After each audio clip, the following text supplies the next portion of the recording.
So our next topic is numeric data types. So all the different types of numbers that you can store inside of MySQL. Now I've created a very simple table here with one column for each of the different types, just so I can explain what they are. So this first column, it's listed as type bit and then with 8 inside of the parentheses. Now a bit is just a 1 or a 0. The data type bit allows you to store things as a collection of bits, and you can have from 1 to 64 bits. So that's the total number of bits that you can use to do this. So 1 bit up to 8 bytes worth of data. You want to store things as ones and zeros? This is the data type to use. Now, if you use a bit with 1 or a tiny int with 1, both of those are considered to be the same thing, and if you make a column into data type Boolean, that's what you're creating. You're creating a bit 1 or a tiny int 1. So that's your Boolean. And that's what we have here. This tiny int 1, this was something that I created as Boolean. Now, tiny, this column, uses the data type tiny int. Now you'll see here tiny int, small int, medium int, and big int.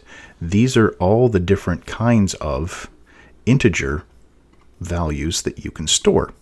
The difference between these is really, what's the biggest number that you're looking to store?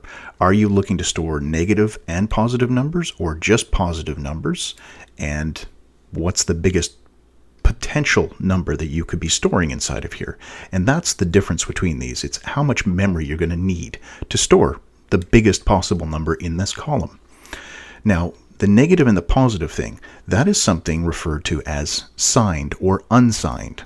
And when you're creating a column here, actually if I come down here and say I'm going to add a new column at the end, when we're creating that, where is it here? Attributes.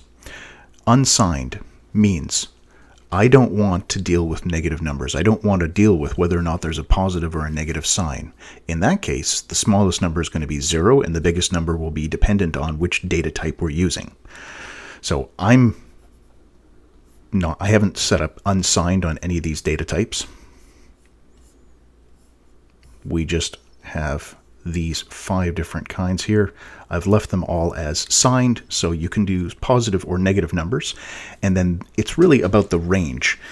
So if you have positive or negative numbers, then the total range is sort of split in the middle. 0 is right in the middle. With tiny int, we've got negative 127 up to, negative 128 up to 127. If it's unsigned, meaning if it's positive numbers only, it'll go from 0 to 255. So that's 8 bits. Small int is 16 bits, so 0 to 65,535. Medium int is 24-bit, so 0 to 16.7 million. Integer is 32-bit, 0 up to 4.2 billion, or cut that in half with the negative numbers. And then we've got big int, which allows up to a 64-bit number. So that's a really, really large number. But all of these are integers, which means they have no decimal place. There's no point whatever. It's just integers. The last 3 types we have here, these are going to be the ones that have decimal places, the float types. So we've got decimal, float, and double. Float and double, double is just double the size of a float. The difference between using these ones or using the decimal is the application for this. Now, float and double are great for scientific application if you're worried about precision to 25 decimal places. You probably want to work with float or double. If you want to look at something that's going to have an exact number, so if you're looking at measurements or if you're looking at dealing with numbers for prices, so financial values, decimal is what you want to use. So we've got decimal for money, float and double for scientific application. Now the 2 digits that we've got in here, these ones all we just had the single digit talking about how many digits we're going to have inside of there.